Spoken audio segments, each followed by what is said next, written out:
Hi everyone, welcome to this video on the Zenwar channel. Today we're going to talk about what happens at the level of the Kala chakra when your symbol becomes enlightened. Okay, so when you become an enlightened one. Okay, so when you become enlightened, your symbol will light up on the strip, right? The Turing strip of symbols. There are two strips of symbols in this machine, right? So you're going to see that the symbols are going to go down the strip and it's going to light up, it's going to enlighten your symbol, right? And then there's also, in some cases, in some experiences, the experience of the second symbol, right? Where the second symbol lights up with the male. So essentially you have the male symbol and the female symbol that lights up, right? The balance, right? So what happens is these symbols that light up, once they light up, the symbol essentially moves through the system and moves to the entrance point to the vibrationary field of enlightenment, which is a grid, okay, a grid, with squares, a grid, okay, and the different squares, okay, contain enlightened symbols that can communicate one with the other, okay, through the strings, okay, think string theory, the strings that connect the different spaces where the squares reside. This is the vibrationary field of enlightenment where the enlightened symbols reside, okay, which governs creation here. Okay, these symbols are the enlightened ones which govern different priorities of development within the story.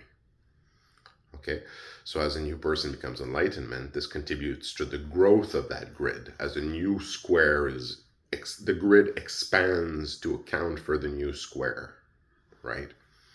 Okay, so that expansion of the grid is the expansion of the universe as well, connected to that, to the story here. Okay, so you see that enlightenment is the process that expands and grows creation, the universe.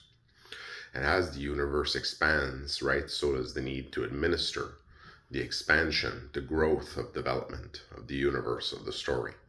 So an enlightened one comes and is basically given the empowerment and responsibilities, right, to basically develop.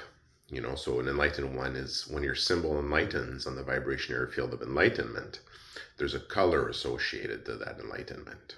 Okay, so it enlightens in a certain color. Okay, you have your symbol. So you have that design of your symbol, your enlightened heart, right? Because it's your enlightened heart that enlightens. Jesus, his heart Jesus was an enlightened one. Jesus' heart exists at the vibrationary field of enlightenment, his enlightened heart, right? And he exists, his presence at that level, right? He operates at that level. But he also has his body, which exists in heaven, right? On one of the floors. So, and I know this because I talked to him with my experiences of heaven. Okay, so the heart becomes enlightened in a color, okay, a specific color and design, and that color is the same colors that you see when you see the Kala Chakra mandala, right? And you see that there's the Kala Chakra mandala. Look at that, and from Buddhist tradition, you look and you see the Kala Chakra mandala. You've got that golden square in the middle that's moving through a tunnel, and that tunnel has doorways which are color coded to certain colors. So often you'll see the black, which is a system administrator or God's color, and then you have which codes the tunnels, colors into tunnels. Okay, and I'll explain this more further. And then you have basically the different colors. So you have blue, right, which is your public access essentially. And then you have your red, which is your basically higher priority access, right, the higher priority systems. And then you have basically yellow, which is also a color of enlightenment. And that color is basically the healers essentially within the system. Okay, so that's one way of seeing it. And then you have different ranges of colors that exist as well, okay, which are associated essentially to the specific enlightenment of the symbol. Okay, so when my symbol became enlightened, my first symbol became enlightened in pink, okay, in neon pink, and is the symbol that you can see on the little picture on this channel, the heart with the pink in the back. Okay, that's my symbol that entered the vibrationary field of enlightenment. Okay, and then basically on the second strip, on the female strip, another symbol lit up. Okay, and I don't share that symbol with people. And that symbol that lit up, that symbol was green, right? The female symbol. So what happens is the symbol entered the vibrationary field of enlightenment. Okay, and at the level of the Kala chakra, what you have basically is you see those doorways that are colored to certain codes. That's one visualization of the Kala chakra. There are many different visualizations of the Kala chakra and different experiences that you have at the time of enlightenment. Okay, so one of them, for example, is you're going through the tunnel, and it's a big wind tunnels, right? And on the doorways, you have different doorways, and there's little flags, like little flags, and you pass by and you can see with your system that door is coded to what colors. And if you're coded to that right color, you can take that doorway, okay? And who codes a certain color to a doorway? That's the black, right? So what you see is when you see a certain symbol become enlightened, you see doorways along the Kala chakra. You might see a multiplication of the flags of that symbol and color on the different doorways of the Kala chakra. Okay, people who are aware of the Kala chakra are passing by, and they'll say, "Oh, look at that flag is multiplying. It's on more doorways now." And what you can see at that point is you see God's development taking place, because essentially what happens is you have the pink heart, right, which represents the enlightened form of the black of the Kala chakra. Essentially, so that's basically a project, a direct project of the black color of the Kala chakra, right? The system administrator and his taking form and body. So that's why you have that multiplication on the doors of those colors, and then you have the female, the green flags as well, multiplying as well. So the symbols are colored. And when you look in heaven, okay, when there was the Great War in heaven, there was the war between the blue flag and the red flag, and the yellows were the healers, right? And what brought the peace to the heaven, right, to the realms of heaven, was the black flag, right? The black flag, which was the knowledge of God, which brought the peace, carried by the Archangel Raphael. Okay, so the peace came to heaven.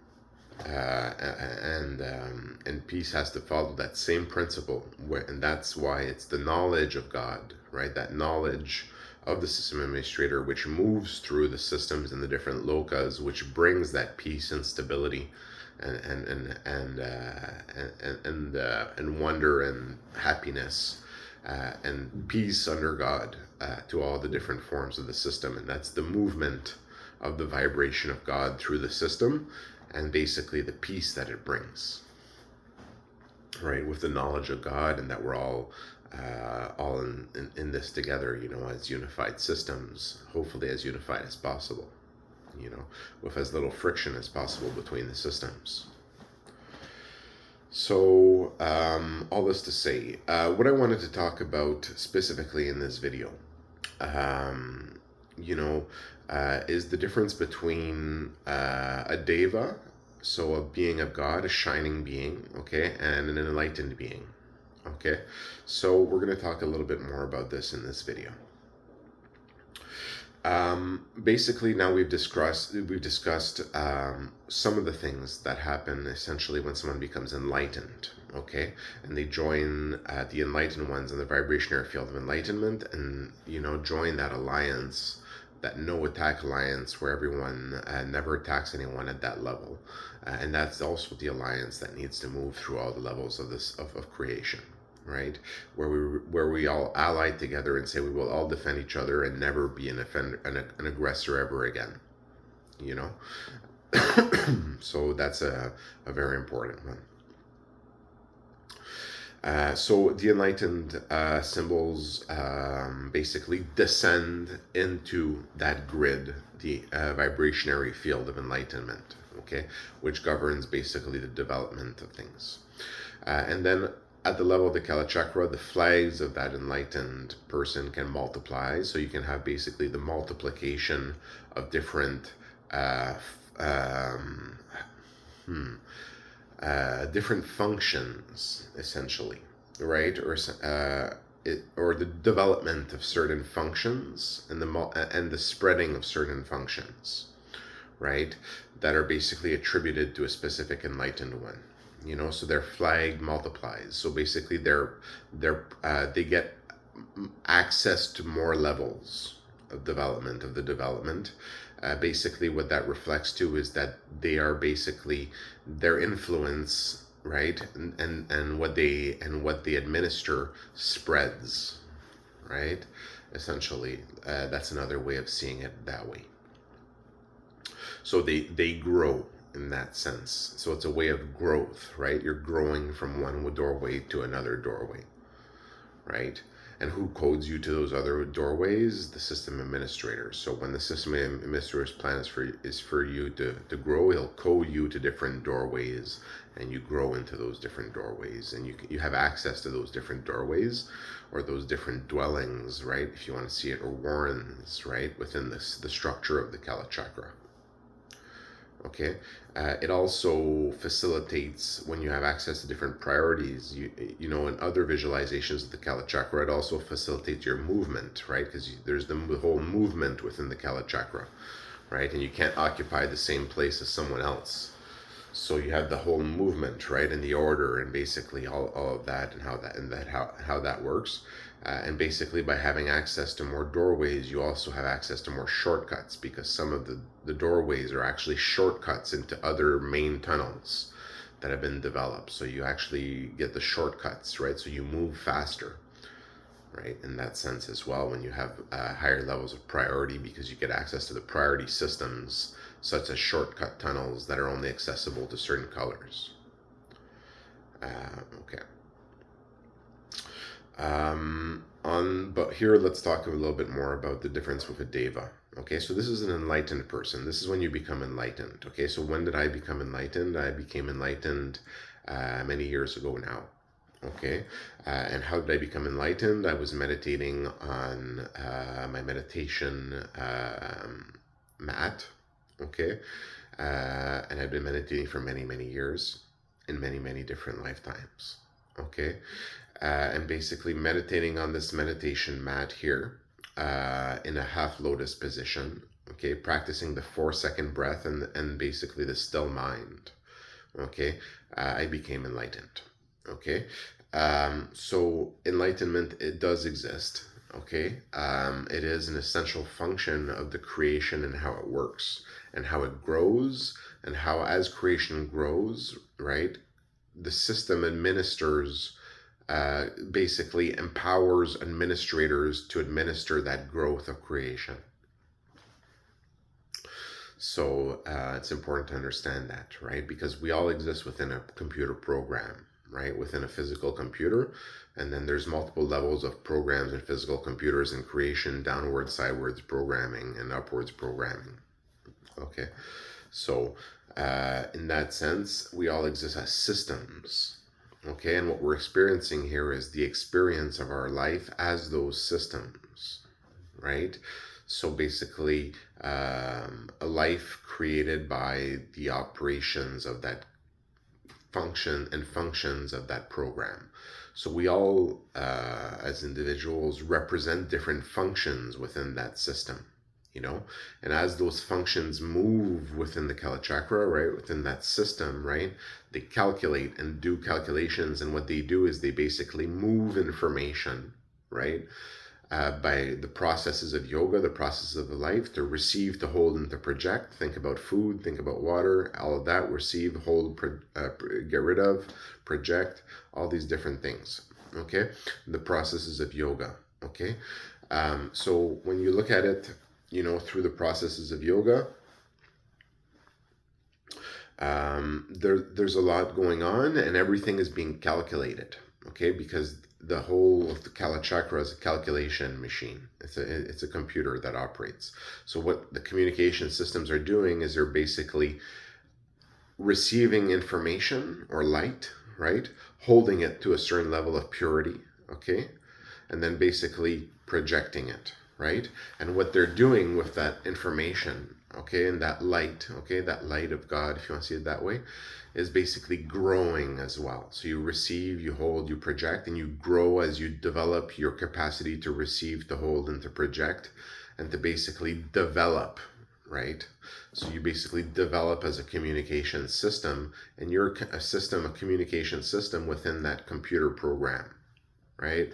And you have certain functions, right? And you're basically doing the communications, the functions, the calculations of that function, which basically relate to the functioning and calculation of the whole system, right? So that's why I say we're all unified systems when we work together, because we are systems in a unified system.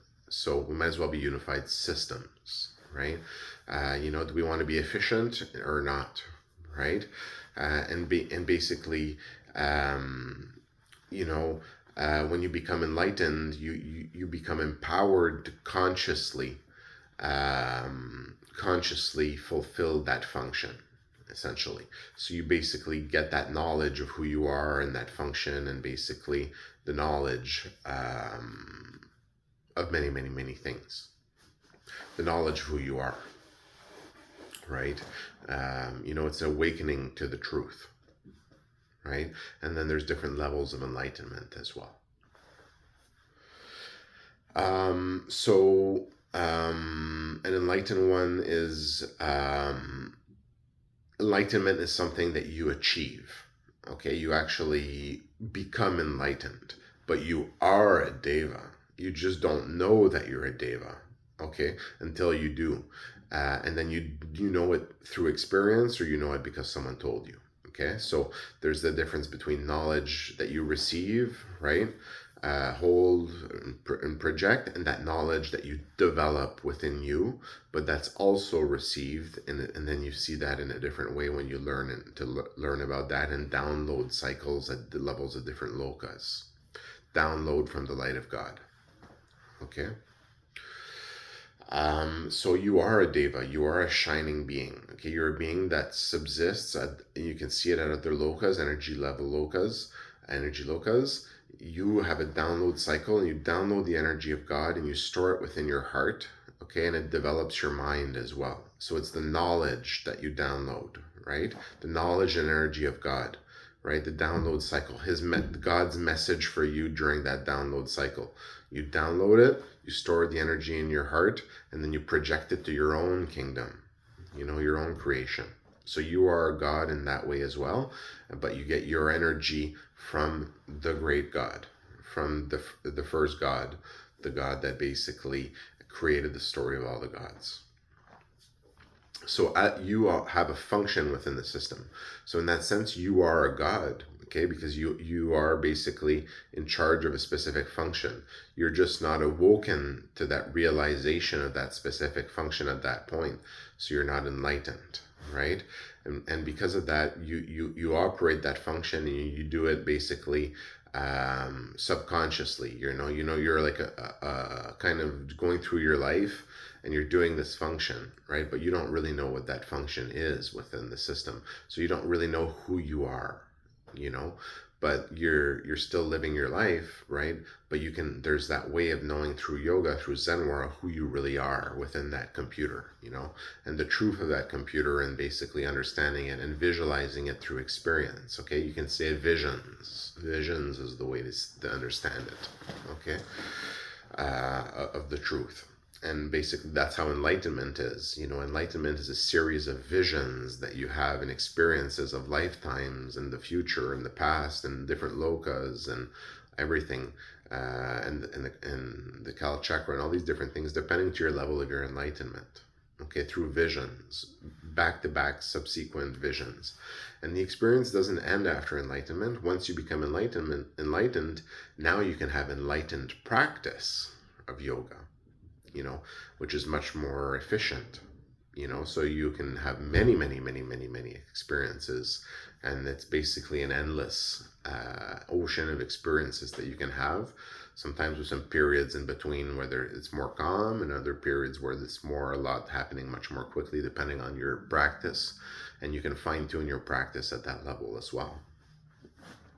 So you are a Deva because you download the energy of light, and you store the energy of light. So you're empowered by the energy of light, and you have, as a Deva, your cycles of life, which is your life here, then your life in the Bardo, then your judgment of God, and then where you go after, right? Your 4 cycles of life, right?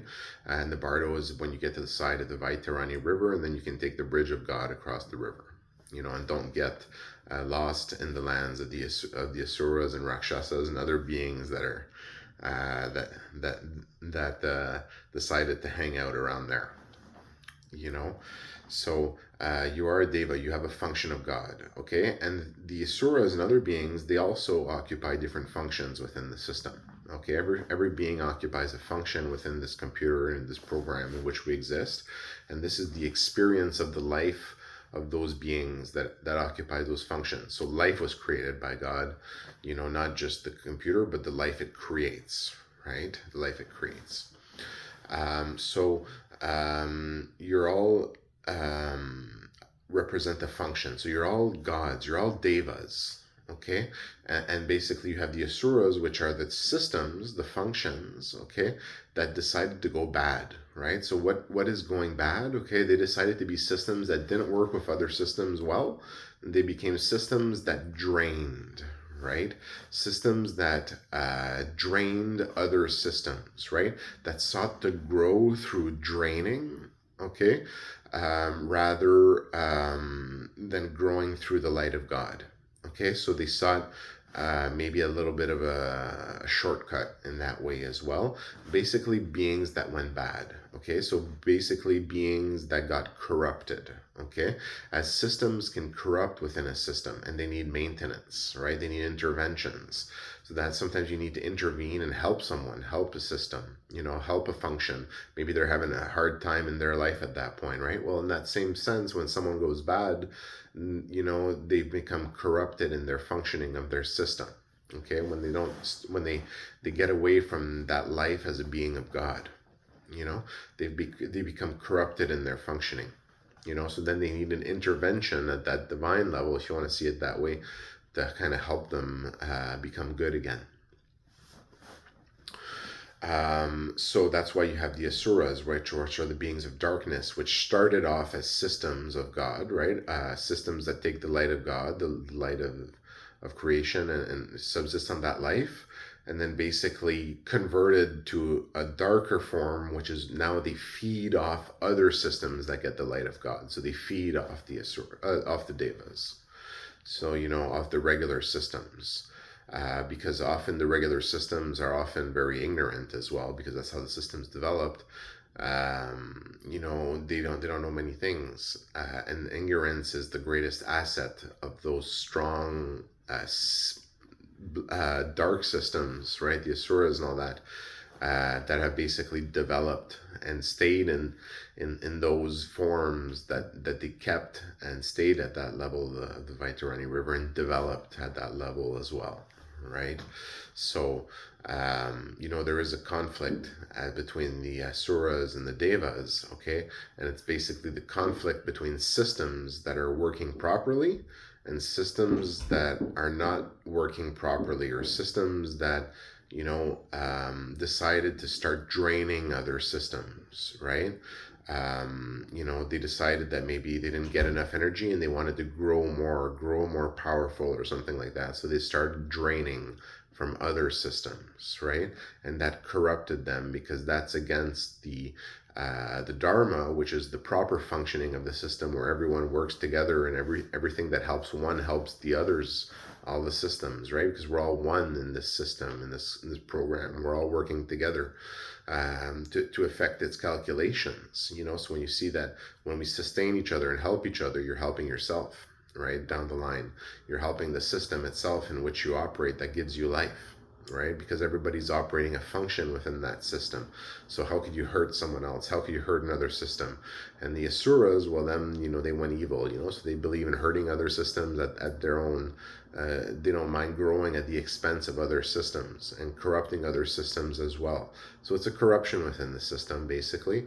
And each system has a certain percent of corruption, but the corruption can't overtake the majority of the system. So that's why creation has to stay good, and that's why there's a judgment day that happens if creation goes majoritarily bad, because it's getting a irreversible correction of the system. So it's basically a deviation from where the system is supposed to go. So it's a failure of the system. So the system is basically shut down at that point, and that's a judgment day. right? So we know that when an avatar comes, there's a judgment day at the end of his life, a revision of the system, and then when that avatar, keeps watching over creation, as that God, if creation ever goes bad one day, well, then there's the second judgment day that's done at that point as well. If you get through the first one, right? So a deva is a being of God. A being of God is a system, basically, right? Is an uncorrupted system. Okay, that's what a deva is. That functions within this computer program and the system in which we exist. That's a deva. And an asura is a corrupted system, and there's other systems that do other things like rakshasas, etc. Okay, that have illusion magic and all these different systems, and you have gandharvas, and you have different systems operating different functions, right, within the system. Okay, and that's how it is. So interestingly enough, okay, through practice of Zenwara and yoga, you can remember what system and what functions you are within the computer, within the system. As you become enlightened, you'll remember basically who you are, right? Because essentially it's basically the awakening of your awakening to the truth, right? So as you awaken to the truth, to a certain level of development of experience of that truth, okay, you understand at that point more, and then as you keep manifesting your experiences of enlightenment into the physical, you become the one who basically consciously operates those functions, right? So you become a god in body, right? So that's the age of the golden age, right? The age of enlightenment, where we have gods walking on earth, because it's people, right? People like you and me who remember through the system and through empowerment of the system, right, of the story, that their functions and what they are within the story, right, within the story that we experience. So they become gods because they remember all that they need to remember to be that God, right? Which is basically the being that operates that function. And then you have many beings that operate different functions that fall under another being that administers all those beings, right? So everybody's in a sense like a deva, a god, okay? And what does deva stand for? A developer, okay? A developer, right? So what does the developers do? They develop the system, right? So they develop at certain levels of permissions within the system. Okay, so that's why you have a deva. That's why it's called deva, developer. Okay, and the asura is the corrupted system. Okay, the corrupted developers. Okay, who basically, and there's that conflict between the corruption of the system and the proper operating of the system. Okay, now, can asuras be forgiven one day, and go back and basically become uncorrupted? Yes, they can. Okay, but why would they? In a sense, it's very complex, and the asuras are also systems of God.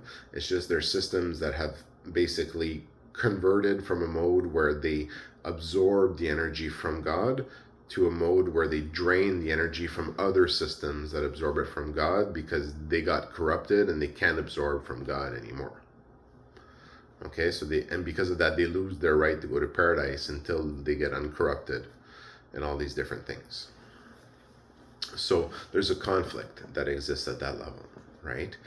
And there's many reasons for why this exists, but one way to see it is basically corrupted systems versus uncorrupted systems. So systems that drain and systems that get the light properly from God, so systems that are good versus systems that are bad, right? In that sense. And then you also see that within our physical life and everything here in our society, so all those concepts that are cutthroat, that don't serve the population, that's of the asura prakriti, right? That's a corruption of the system, and it manifests in our life here, you know. So we have people suffering because of that, right? So for example, the fact that we have a technology called money, right? A energy distribution system, right? In that sense, okay.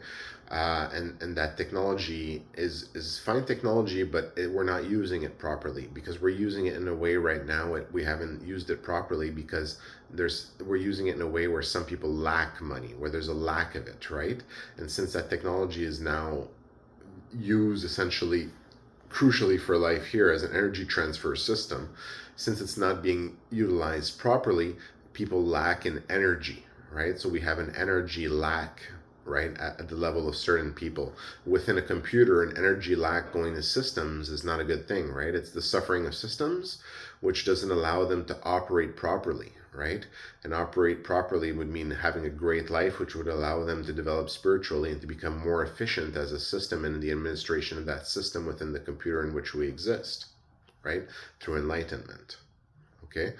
But what we can do is we can basically do our best to help each other out, you know. So what do we need to do is we need to see if there's a problem with the application of energy distribution technology, right, within the systems and functions of the system. Now we need to fix that. So what do? Now a root Tabaga comes in, right? A God that solves solutions at the root. What we need to do is very simple. We need to make sure that no one lacks in energy anymore. No one lacks in money, so that they can properly operate their functions as a system and be healthy as systems as well, right? Healthy systems work properly, right? And basically, you know, helping them with their take away that worry from them and all that, you know, all that affects the system in a negative way, you know, because we want to be happy as systems. You know, we understand that we're systems, but we also understand that we're alive in our way, and we want to be happy in that way. So what do? We need to solve that problem. So what do? We put in place universal income. So everybody all of a sudden, overnight, immediate fix, has enough money for all their needs. There's also more money that floods the system. So there's general wellness that increases everywhere. Health increases everywhere, and all this. You know, and we saw all the problems where people now have money from their universal income to invest in houses, to invest in their communities, to develop underdeveloped communities, and all these different things, right? Overnight. And what that is we solve the energy distribution network within the system, and that manifests here in this physical as money, as what we're using here, right? Because that money is basically what you use to buy food, to buy water, to do all these different things, right? So it's connected to it's a technology connected to the energy distribution system. And because it's a crucial technology, we need to use it properly, or we're basically not properly distributing energy as systems within the computer program in which we exist. Okay, one way to see it. So a Deva is a light being, okay, a being of God, okay, and then an enlightened being is essentially an enlightened Deva, right? An enlightened being, an enlightened developer, right? So one that has been empowered to consciously and now be aware and develop at that level. So it's an awakening within the system. So an awakening as a God. And how do you get to that enlightenment? Through practice, right? And essentially through your guru, through your Satguru. Okay. So a little bit more information about the difference between an enlightened being, okay, and a Deva. Okay, so I invite you as Devas to become enlightened. Thanks for listening.